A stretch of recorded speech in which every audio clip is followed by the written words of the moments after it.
morning. I'm Bonnie Gardner. I'm co-chair of the Public Affairs Forum of the First Unitarian Universalist Church of Austin. Our forums are scheduled on Sundays at noon at the First Unitarian Church at 4700 Grover Avenue. They're free and open to the public, and we encourage you to attend. For more information about our forums, you can go to our church website at www.austinuu.org. And now, a member of our media team and forum committee, Nick Moe, is going to be introducing today's speaker. Nick? Thank you, Bonnie. So today we have a really exciting talk on entomophagy, which is eating bugs. The speaker is an expert on this. He's the founder of Little Herds, which is an Austin-based nonprofit to change the perception of what bugs can do in terms of saving our environment by becoming part of our diet. I think that he would be a better speaker on that than I would. So without any further ado, I would like to introduce you to Robert Nathan Allen.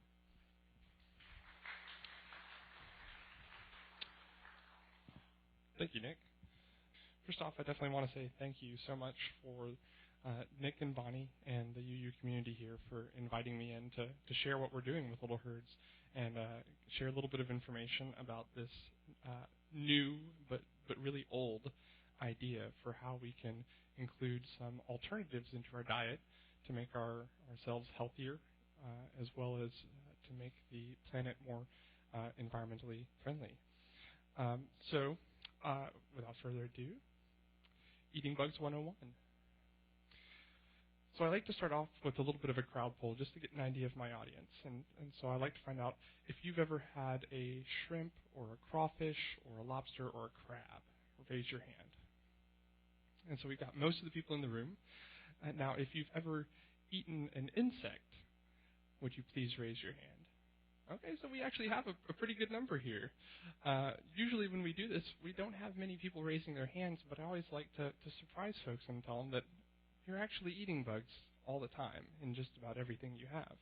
And this is perfectly normal and acceptable. We have mandated levels from our government regulators that looked at the different types of foods, whether it's chocolate or peanut butter, a can of soup.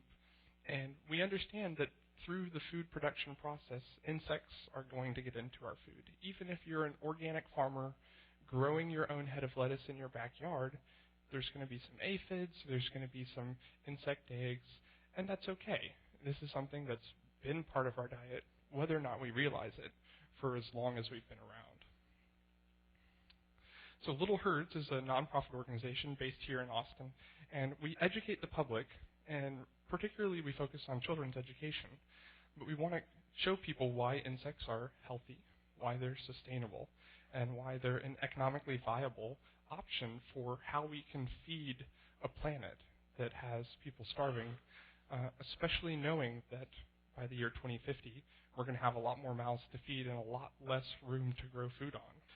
So we work with local groups here in Austin as well as nationally and internationally abroad, finding ways that we can provide people with a chance to learn about edible insects and also a chance to try edible insects.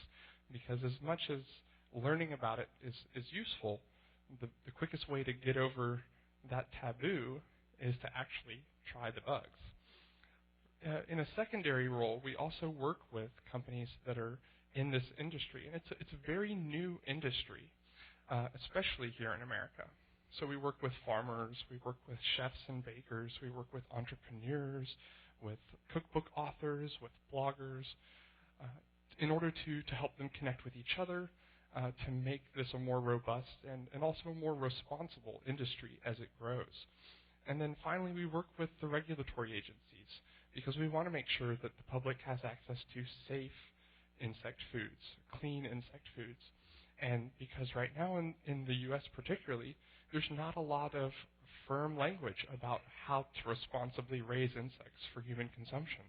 So we work with local health departments, with state, with federal regulators like the FDA and the USDA to help determine, how this legislation should be written, how it should be defined to make sure that we don't have low quality products being introduced to the public, to make sure that the products that are put in front of the public have the safety and the warning labels that they need to have. For instance, one of the things we always like to remind people when we're talking about edible insects is that insects are genetically very similar to shellfish, like shrimp and crabs and lobster. So if you do have a shellfish allergy, we recommend that you talk to your physician before you try insects. And there's still a lot of research going on into why insects could or couldn't trigger particular allergies, and we're really just on the forefront of getting this kind of information. But to err on the side of safety, we want to make sure that our consumers aren't going to have any allergic reactions. So we make sure that we tell people things like that. So why are we talking about eating bugs? Well, we've got a lot of problems in the world, and particularly with our food systems. And this shouldn't come as too big of a shock to anybody. We've got a lot of livestock that produces a lot of greenhouse gas emissions, produces a lot of waste runoff of wastewater, takes up a lot of land, uses a lot of feed, uses a lot of water. We have fishing systems that are overfishing our oceans, and at the same time, there's so much bycatch because of the way that we're fishing. And the majority of this fishing is going to provide fish meal and fish oil to livestock feed. So again, we go back to the root of the problem is how we're getting our meat, or how we're getting these protein sources. And even though we have these problems, we still have people all over the world who are going to bed hungry every night. And it's 2014. There's no reason why we should still be in this hole. So we think there's some really good options to start to solve these problems. Just a quick look, and I usually try to stay away from just lots of data and figures, but to give you a really broad scope of the issue, 842 million people globally are malnourished. And that means they're not getting the nutrients, the protein, the iron that they need in their diet on a daily basis. 3.1 million children are especially affected by this. Protein is so crucial in a child's early life stages, and yet we have millions of children who aren't getting the adequate nutrition. And that's particularly important in children under the age of 5. When we look at the major malnutrition-related diseases in the world, protein deficiency is certainly very important, but iron deficiency and anemia is also a very big it's a very big killer. It's a very big issue, along with things like calcium disease. And even in developed countries like the U.S., a lot of people don't realize how many people have these nutritional deficiencies. Part of the problem is that we now eat a lot of processed foods. Part of the problem is that we may not be eating the right kinds of foods. But part of the problem is also that not everybody has access to the healthy foods that some of us do. So 1 in 5 Texans are food insecure, and 1 in 4 children in Texas is growing up in a food insecure household where they're not getting the nutrition that they need to be productive and to really grow in the way that they should. So we're not trying to say that there's no other alternatives. There's some really interesting ideas being explored, such as lab-grown synthetic meats, algae and kelp, vegetable alternatives, and these are all really good ideas, but none of these are as accessible, as economically viable, and as pertinent culturally around the world the way that entomophagy is. So why would we want to eat bugs? Well, bugs are very healthy. They've got a lot of protein, and this is using just the cricket as an example. And we always like to explain that there's a wide variety of insects that we can eat. At this point, we know of about 2,400 species that can be eaten around the world, and the cricket's just one of those. And every species is going to have a slightly different nutrition profile, have a slightly different flavor. But the cricket is what's predominantly used right now in America and in the West, and so we'd like to have the cricket be our starting point. So you can see, compared to other protein sources, it still has a decent amount of protein, but it really has a lot of iron and a lot of calcium. So compared to our other meat sources, we're getting a lot of these nutrients and vitamins that we're really missing in our diets. And this is the whole weight of the cricket. A lot of times we'll take the insects and grind them into a powder, and now you can add that into other foods like breads, chips, crackers, pasta. And when it's ground into a powder like that, it becomes much more nutritionally dense. So the cricket powder that we use in these recipes really has between 65 and 70% of its mass protein, which is comparable with soy or whey or any other type of protein supplement. From an environmental perspective, looking at how much damage to the planet that we can start to mitigate with insects.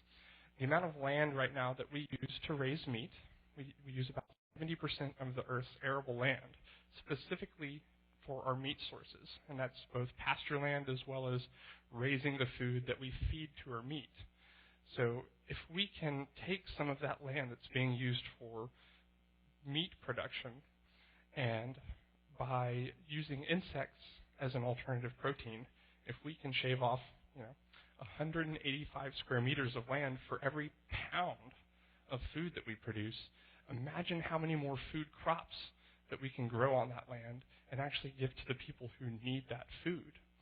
So it's amazing when you see the scale of how much more efficient the insects are when it comes to something like the land use. Feed and water is even more outrageous. It takes so much water and so much food to produce a pound of meat, whether it's chickens, pigs, but especially beef.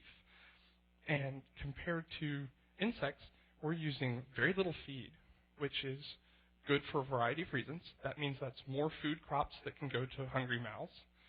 That means that's a better economic return for the farmers.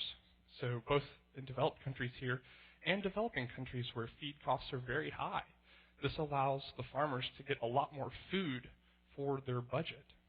And then water, we know that fresh water is a very pertinent issue right now. This giant jug of water for 1 pound of beef, and you can barely even see it.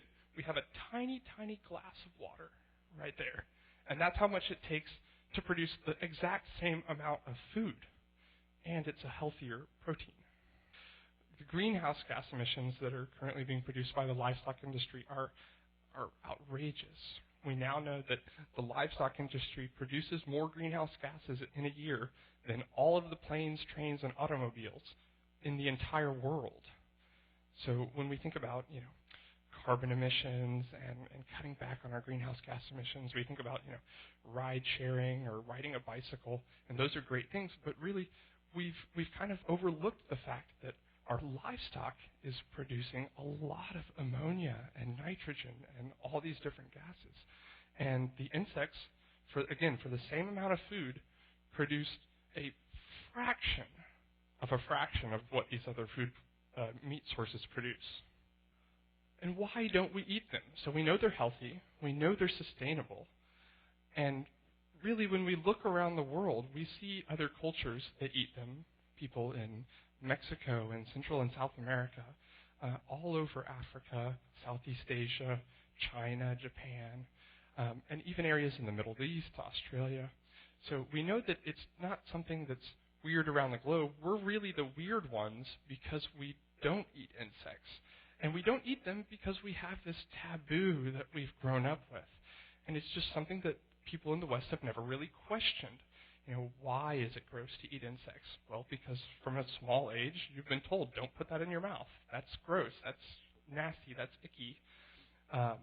And this is something that is prevalent all over the West, in Europe, Canada, the U.S., but it's also something that we can change.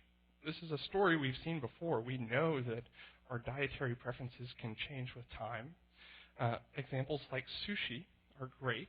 In the late 1960s, eating raw fish was dangerous or disgusting. And over the course of 20 years, by the early 1980s, sushi was something that could be found in most major cities in the U.S. And now it's something you can go to your corner grocery store, and you might be able to pick up sushi and take it home. So people were willing to change their views on this food.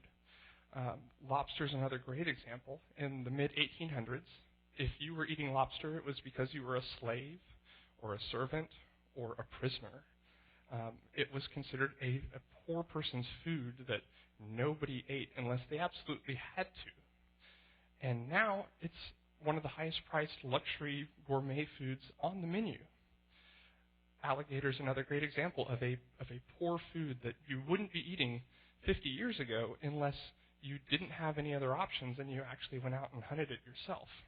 Now, if you go to a restaurant, alligator strips is a fairly high-priced item. One of my favorite examples, though, of how we can change our dietary preferences as a nation or as a community is looking at World War II and the amount of meat that we were sending across over to Europe for our troops. The U.S. government was so worried that with a prolonged World War II, Americans would start to become protein deficient because we were sending so much of our quality meat over to the troops.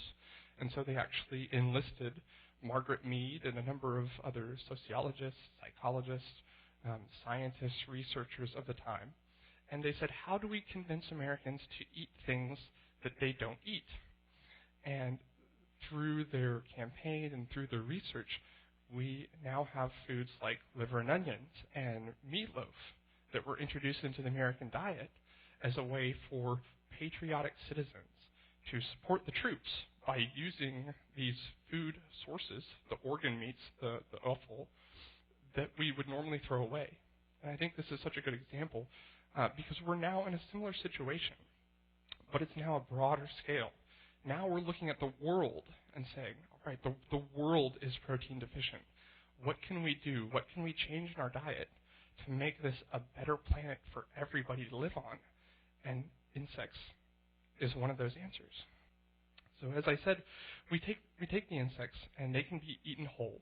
Lots of cultures around the world do that, but we know that there's the stigma attached to them. So for people here, we grind it into a powder, and now we can add that to recipes, and we end up with a healthier chocolate chip cookie. You don't have to change what you eat. It's not going to look different or feel different or taste different, but now it's healthier and it's more sustainable, and you haven't even had to change anything. And I think that's one of the most important things to remember when we're thinking about convincing Americans to eat edible insects, is that there is a taboo, but once someone's taken a bite of a chocolate chip cookie, knowing that there's crickets ground up in it, and they're much more likely to try the cookie than they are the cricket, once they've had that bite, you can almost see it in their face, this reevaluation of what is food. You know, I'm eating something that I've considered my entire life as gross, and I'm tasting it, and it's delicious. So now I've got to reformulate what I think about food and what constitutes good, healthy food.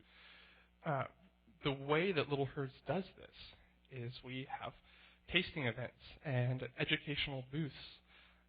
We will go to farmers markets, family-friendly art festivals or music festivals, children's museums, local schools, and we'll give children and especially parents a chance to try these insects and see what it's all about. The reason that we focus so much on children's education is a couple of reasons. One, children don't have that taboo built up yet. When we do events with kids, you know, the first thing the parent says is, wait, what are you feeding my kids? And we get to tell them how it's healthy and sustainable. And meanwhile, the kid has snuck away and is chowing down on crickets without even being asked. They don't see it as anything strange or weird yet. And so when they taste it, they don't have that filter that they have to break through. It's also, like I said, a great way to introduce the idea to the parents. And most parents, after 60 seconds of talking about the health benefits and the sustainability of the edible insects, they're on board. They're like, this is great. This is a way that I can make my child's diet healthier. Feeding them something that they don't seem to have a problem eating. You know, they won't eat broccoli, but they'll eat crickets. And I can add it into our desserts. I can make dessert healthier. I can make our pasta healthier. I can make our tortillas healthier. And then, of course, these children, these are the ones who are going to be the consumers 15, 20 years from now. And these are the children that are going to grow up to be the next generation of chefs, of entrepreneurs, of researchers, of farmers, So introducing the idea now will help to normalize this idea. And as these kids grow up, we're hoping by the time this next generation is taking the reins of our agricultural system, they're going to view insects as just another food, not as something weird. So local organizations like the Thinkery, the Children's Museum, have invited us in to do workshops and summer camps where we get to work with the kids and teach them a little bit about nutrition. Why is it important to have protein for strong muscles and for strong brains? Why is it important to have iron for strong hearts and calcium for strong bones? And then we can talk about the science of insects and the insect life cycle, how the crickets grow and how the mealworms grow. And then we can talk about the chemistry of baking.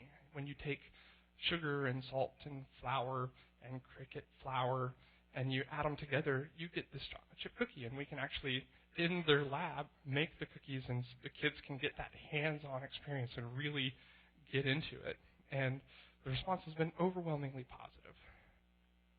We've also done events where we've brought together industry stakeholders, authors, entrepreneurs, architects, designers,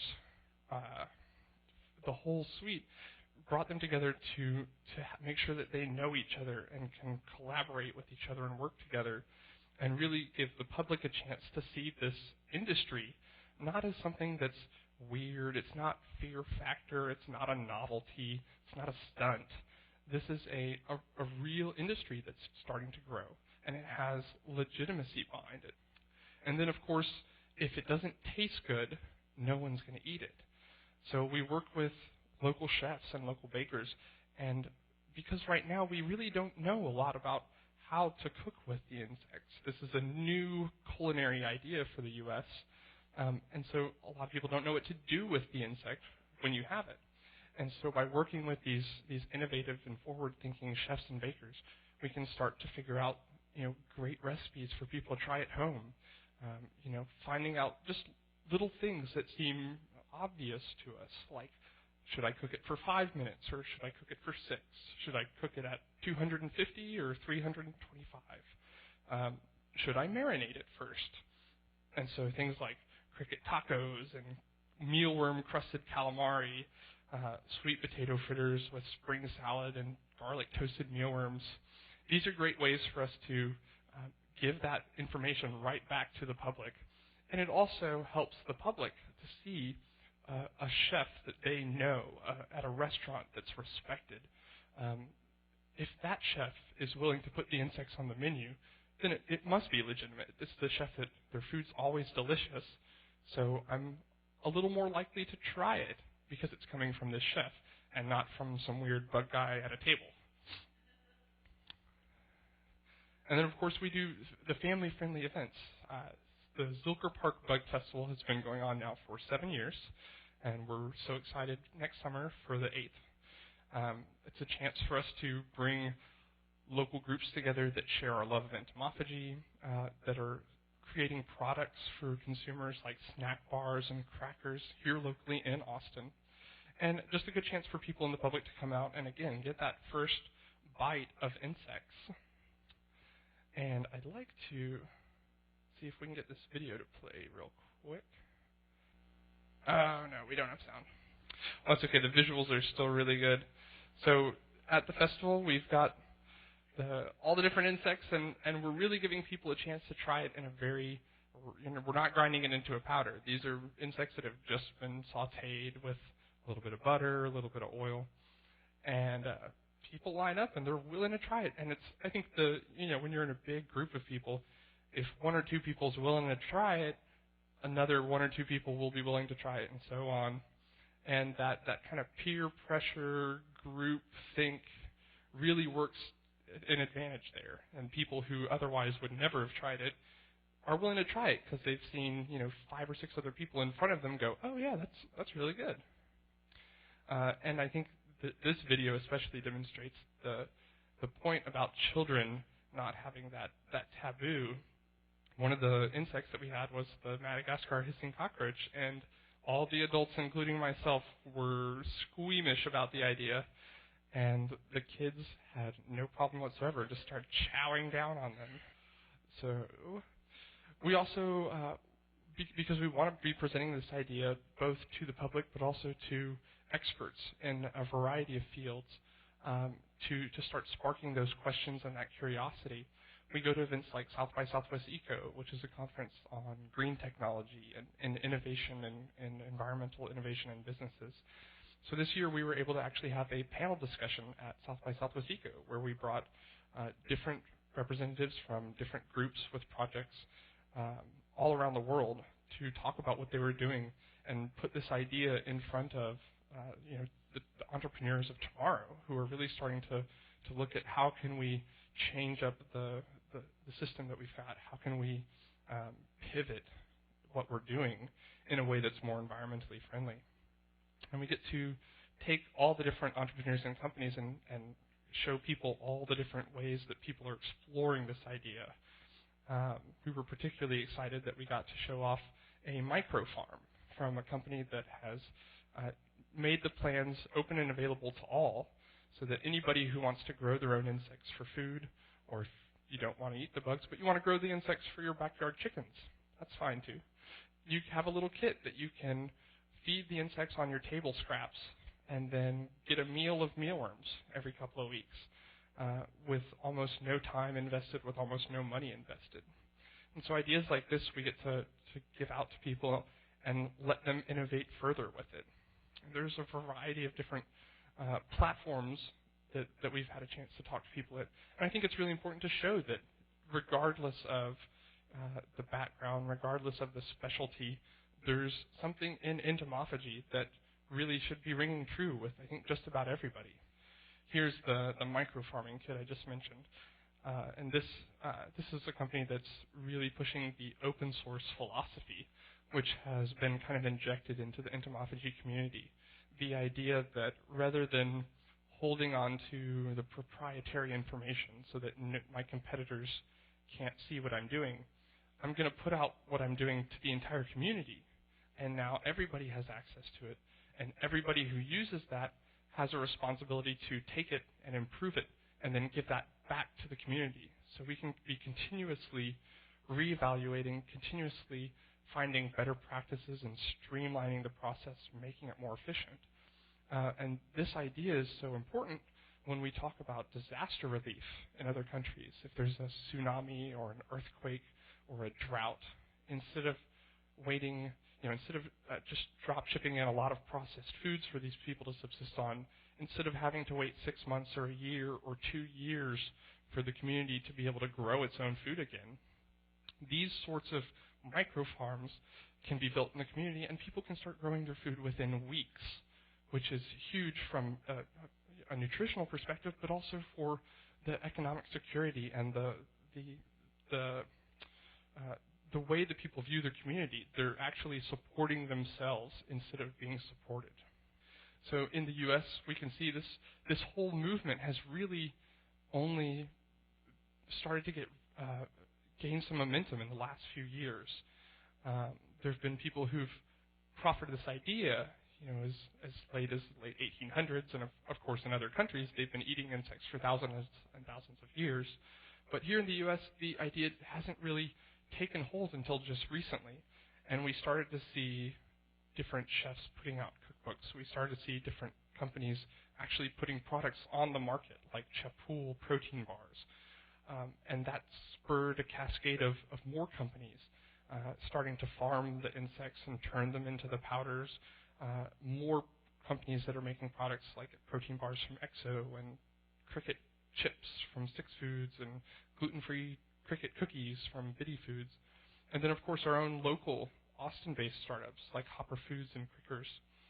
So it's been really exciting to see how this community has evolved in a collaborative fashion, and how the industry has really started to gain momentum. And it's great that it's at such a pertinent time.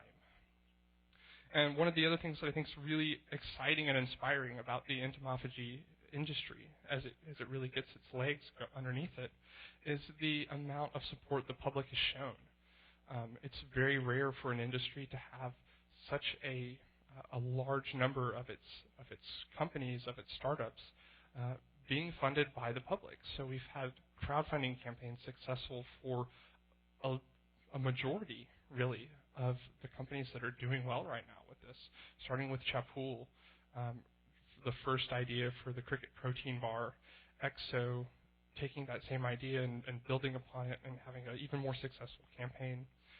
Six Foods is 3 Harvard graduates who are doing black bean rice and cricket tortilla chips. And they're called Chirps, which is great. And they were able to go so far over their goal. They hit their stretch goal, and that allowed them to help invest in the first urban cricket farm in Youngstown, Ohio, that's growing crickets for people to eat. So you have both these startups that are being able to be funded by the public interest, but also secondary projects that are able to grow out of that. Hopper Foods is our local friends who had a successful Kickstarter campaign, and they were able to go over their goal so far that they were able to donate bars to us to use for educational programs at schools and really find a way to give back to the community there. And when we talk about chefs and different people using the insects in the restaurant atmosphere, the example I like to give for how we're going to change people's minds is a 2-pronged approach, a bottom-up approach and a top-down approach. So the bottom-up approach is taking the crickets, turning it into a powder, putting it into our staple goods that everybody eats all the time. It's not going to be any different. Pasta, bread, muffins, croissants. Any of those foods that we all eat, and it's abstracted, it's approachable, so that's something that everybody can try.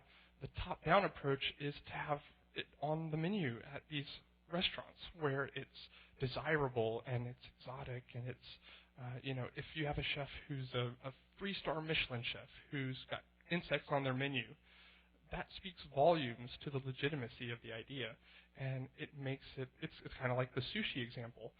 The interest in that desirable dish will trickle down through society and ideally meet in the middle with that bottom-up approach. So this is by no means a comprehensive list, but it gives you a good example of places all over the country that are trying this out at the same time. And lastly, there's still a lot of hurdles that the industry has to go through.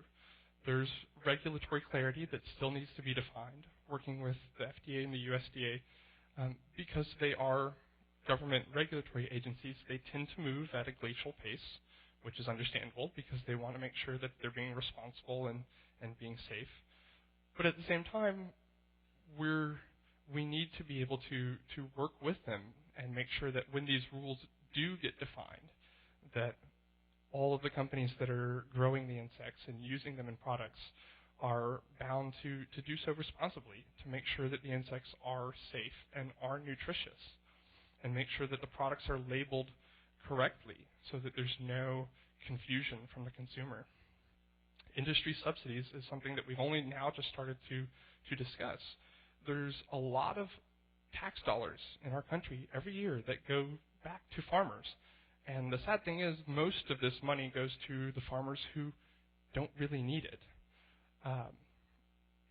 If we're willing to pay companies to produce crops that we don't need, or pay companies to produce meats that are destroying our planet, why shouldn't we be able to help innovative companies who want to grow a new responsible protein source? And really to that end, why shouldn't we be able to help the consumer? If you replace your windows with an environmentally friendly window, you can get a tax rebate for that. If you're driving a car that has low emissions, you can get a tax break for that. So why shouldn't you also be rewarded for choosing a more sustainable, environmentally friendly choice when you go to the grocery store? And this is something that, again, it's going to take some time for us to do, but it's something that we have to address as an industry and as a community, as a nation, for edible insects to really move forward. And then finally, the farming infrastructure is so new and so far behind any other type of meat production system that we're really looking to these early pilot farms and these innovators to very quickly figure out the best way to grow the insects with the least amount of resources, with the least amount of water, and ideally by capturing the waste from other industries, like the food that gets thrown out of a grocery store once it's past its date, or the food waste from a restaurant. If we can capture that waste, and instead of having it go to landfill, incorporate it back into the feed of these insects, we can really start closing the loop. And finally, we are a nonprofit organization, and we're always happy to answer questions, introduce you to other people in the industry and community. And if you have further questions or if you have ideas, we always love to hear it. Thank you so much. Well, I know we're going to have a lot of questions and stimulating discussion. A question from Pat Beulah.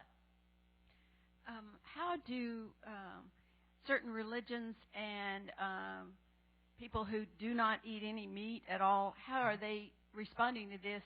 If it's grub worms or some kind of worms, how do they handle that? That's a fantastic question. So the first part of that is different religious or moral perspectives on diet. And from a biblical perspective, there's a lot of evidence showing that insects, particular species like grasshoppers, locusts, katydids, crickets, can be considered kosher or even halal. And we're still in the place where it's such a new idea that there's a lot of dispute going back and forth, but there is a precedent there. From the perspective of a vegetarian or a vegan, there's been a lot of interesting discussions. The insects that we raise, when they're raised in a farmed environment, are raised in conditions that are amenable to the insects. They actually prefer teeming, dark, close, cramped, confined environments. And because they're raised in a farm, they don't have to worry about natural predators, bacteria or parasites. They have an abundant food supply. And when they're harvested, the temperature is lowered. And because they're exothermic, their metabolism slows down, and they go into a hibernation-like coma. So there's no violent death, and there's no change of state for the insect. So a lot of the vegetarians we talk to say, that fits my philosophy. You know, it's healthier, it's more environmentally friendly, it's a humane alternative to a lot of the meat that's produced. So this is something I'm open to trying. A vegan, we're not going to try to say that insects can't feel pain or aren't sentient creatures. We respect a vegan diet lifestyle, and we're not going to try to convince them to eat insects. But as long as they're okay with other people eating insects, we can really start to address a lot of the problems that our meat fascination has really brought about. Two quick questions. One is there a difference between eating them raw or cooked? And two, do you clean them before you fry them or eat them? Yes. So two questions, both very good and both tie in very well. You should never eat an uncooked insect, just like you should never eat an uncooked chicken or an uncooked pig. We're not at the place where we have sushi-grade insects yet. So in the meantime, it should always be cooked, absolutely. And furthermore, one of the things we talk about a lot is the difference between farmed insects and wild harvested insects. Now, of course, if you're out in the woods and you're lost and starving, absolutely find some grub worms and eat them if there's no other option, because it is going to give you those calories that you need. And if you're in a village in Cambodia and you don't have another food source, absolutely, you should be going out and harvesting the insects. But if you're in Austin, Texas, and you're living in an urban environment, you really shouldn't go out in your backyard and pick up a bug and eat that, because you don't know where it's been or what it's eaten. Your neighbor might be spraying Raid. Even if you're living out in the country, there may be a farm that's upwind of you that's using pesticides. And those chemicals can get into the insects that live in the wild. And we've actually seen this problem in a lot of areas where there's drought conditions, and the communities, for instance, in northern Africa, traditionally eat insects, and a locust swarm comes through, destroys the crops for the people, and now the people are starving, so they eat the locusts. But the locusts have been sprayed by pesticides, so now they're getting sick from the locusts that they're eating. So by encouraging people to start farming the insects instead of harvesting the insects, we can mitigate the risk of heavy metals, chemicals, parasites that you might find in wild harvested insects. And we can also start really protecting the biodiversity of the ecosystems that the insects come out of. We've already identified multiple insect species around the world that are both traditionally consumed by the cultures and endangered because they're being over-harvested. If we can encourage farming the insects, we can stop over-harvesting those species. If I would want to invest in one of these companies that's starting to do this, are they on the New York Stock Exchange, or how would one do that? And also, have you done studies in countries that are subsist on insect diets? Are there? We're a country in which so many of us are obese, or at least overweight. Do people who are generally eating these kinds of diets, are they less overweight? Are they healthier? What have you done to research this kind of thing? Sure. None of the companies at this point are big enough that they're going to be on the New York Stock Exchange. But that's something I imagine in the next few years that's really going to start changing. One of the startups that did the Kickstarter campaign, EXO, they recently did their first round of investment funding and secured $1.2 million in funding. So we are seeing these companies start to get to that point where in the near future it would make total sense for them to be a public traded company. If it's an idea that you want to personally invest in, we're definitely happy to put you in touch with the different companies, and there may be a way for an individual or a collective to contribute to one of those companies or to even found their own endeavor. And then for the obesity or the nutritional information for other communities around the world, I don't have a lot of that in my head, but we do have access to a lot of research that has been done in communities all over the world where people are subsisting on wild foraged insects and looking at their diets and the way that their bodies metabolize the proteins in the insects as well as the chitin, the insect fragments. The way that people who live in tropical areas near the equator, they actually process food differently than somebody who lives in, say, Finland, because their diets have been so different for so long that their gut flora, the organisms inside, break down and process things differently. So we're still very much in the early stages of that kind of research, determining how bioavailable the insects are based on what your particular gut organisms are and how they work. But I think there's certainly a case to be made that a high insect diet could be beneficial to a society that has obesity problems, because the insects are, generally speaking, very low in fats. When they do have high fats, for instance, if it's a worm or a caterpillar or a larva, it's usually a lot of the good fats, like you find in an avocado. A good amount of omega-3s, omega-6s, and B6 and 12 vitamins. And it's the HDL, the good cholesterol, and not so much the bad fats that we end up finding in a lot of the foods that we do eat here. I would be surprised if we didn't start to see interest from a lot of those types of large corporations here in the very soon, because it's going to be a solution to a big problem they have. The price of soy is going up. The price of peanuts is going up. The price of meat is going up. So it is something they're going to look at. Our hopes, especially with the work we're doing with the regulatory agencies, is that we can set the bar really high.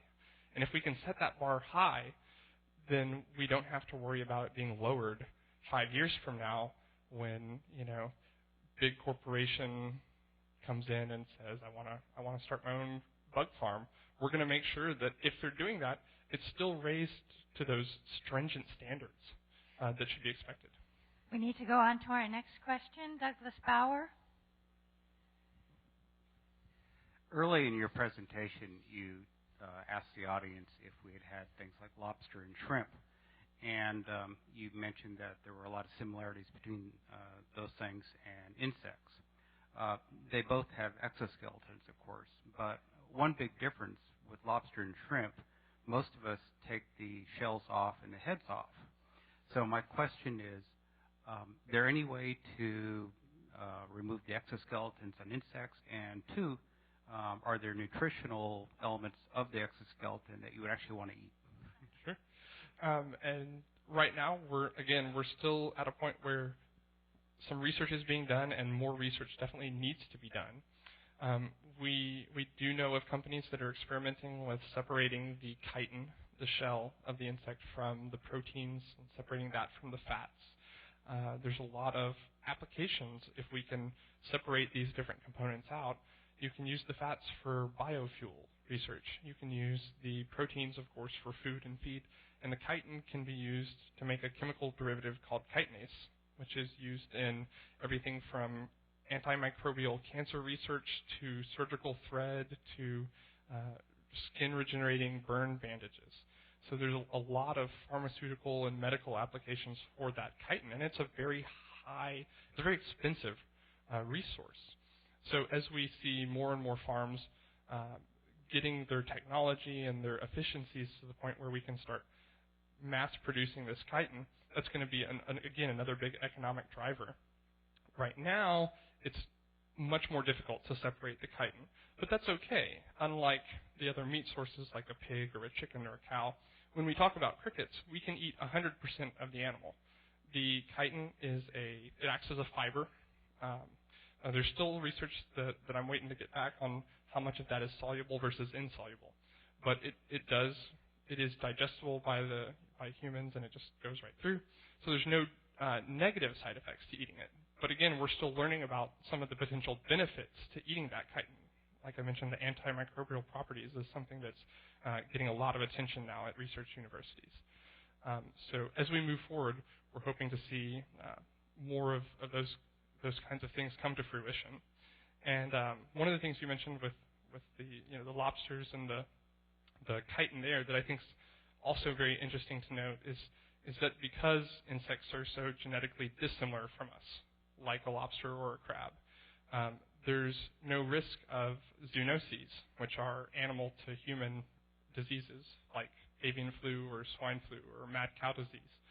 There's no risk of those sorts of diseases crossing over from the insects as food into the human population the way that we've seen, especially in the past few decades, happen with a variety of other livestock. We have a question from Bill Moe. Stand up, please. Actually, I have two quick questions. Are there any raw insects that are considered particularly tasty to people? And are there any insects that are considered in the insect world for eating that are like insect superfoods? Sure. And the first one you said, what kind of insects? Rock insects? Non-processed raw insects. Oh, raw insects. So I can't think of any insects that we would encourage someone to eat raw. We're still learning a lot about how cooking affects the nutrition of the insect. For instance, if you take a raw cricket and you bake it, or you roast it, or you fry it, how does that affect the end nutritional result? In the same way that you could take beef and make a hamburger or a steak or beef jerky and get 3 different nutritional profiles. So we're still learning more about that, but I don't think there's a food purpose for something like a raw or a rotten insect. That being said, there is a lot of potential for taking those kinds of things that we wouldn't eat and then feeding them to animals like chickens and fish as a feed source, as a very economic feed source. And then the second question was, superfood species. Yes and no. It kind of depends on what you're looking for. There's some species that we know are going to be higher in calcium. So if you're trying to get more calcium in your diet, those species would be better. There's some that are, low in calcium and iron, but high in omega-3s and 6s and the good fats, like caterpillar. So I think the interesting thing with insects is that depending on the species and depending on the diet that species is fed on, you can really almost get a nutritionally tailored insect for whatever nutritional deficiencies you have. So if you're low on protein but high on iron and calcium, then you might want to have a water beetle instead of a grasshopper. Has the Food and Drug Administration begun research on health, shelf life, and things like that? To my knowledge, no. The FDA has enough other things on their plate, but that's something that the industry is already researching, looking at the shelf life of the end products like a protein bar or the shelf life of the powder. And I don't know of any studies that have been released yet, but I do know that a lot of different companies are in the process of doing those types of studies. And I mean, those kinds of things, something that a lot of people don't understand is that a nutritional analysis or an amino acid composition analysis or a shelf life study where you put a product and essentially age it 2 years in a matter of days, these are really expensive things. And a lot of these startups don't have a huge budget to be going out and doing all this testing. So it's slow moving, but it's starting to get better. And as we see more and more of these companies releasing their results, we'll be able to compile this information for the public. We have a question from Catherine Ehler. Thank you very much, not only for being here, but for doing this work. It really makes an old person like me feel like there's hope for the future, and thank you very kindly. 2 quick questions, unrelated. One, as a nonprofit, are there volunteer opportunities at Little Herds? And secondly, who caters this birthday buggy? I think that is a charming idea, but I would have no idea how to do a buggy birthday dinner. So volunteer and catering. Yeah. As a nonprofit, we are run entirely off of public donations and donations of time and products from the public and the companies. So if you're interested in volunteering, we would love to have extra hands when we go to the Children's Museum or go to a local school, or if you know how to do things with Facebook or help build websites, we can use help there. If you are able to help us, solicit donations from companies, anything that you can do, we can definitely use hands. Absolutely. And then catering for the bug dinner was done by a chef who is no longer in downtown. We can find local caterers who could do a bug-friendly event for you.